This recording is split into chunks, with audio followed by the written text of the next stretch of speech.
Today, we're also learning more about the new commercial aviation deal U.S. and Cuban officials approved last night.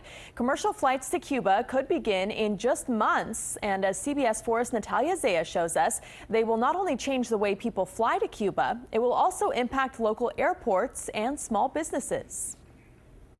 Business is booming at ABC Charters in West Miami-Dade. ABC, buenos días. Booking charter flights to Cuba is the only way for most U.S. visitors to travel to the island by air. Charters account for 60% of owner Tessie Arral's business. Hey, I have 15 flights a week. But Tessie believes that will all change soon. The State Department announced it has agreed to a deal with the Cuban government to allow commercial airlines to fly regularly between the two nations, which could edge out charter companies like this one. Airlines don't let you get away with just competing with them. The deal will allow for 110 commercial flights round trip between U.S. cities and airports on the island.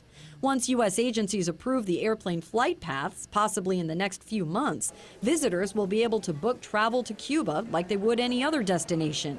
Travelers we spoke with are on board. I think it's a good thing. More Americans can travel and maybe give business to Cuba. Travel to Cuba has already gone up recently. Out of MIA alone in 2014, nearly 3,400 charter flights departed to Cuba. After the president re-engaged with Havana, 384 new charter flights were added, carrying nearly 400,000 people to Cuba this year. Once carriers can fly regularly scheduled routes to the island, that number may skyrocket.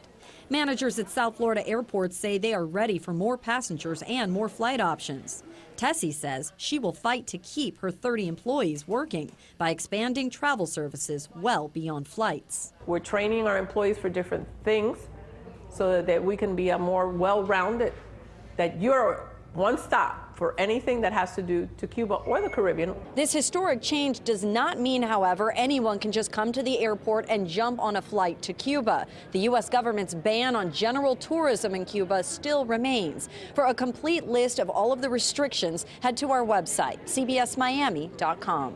Natalia, CBS 4 News.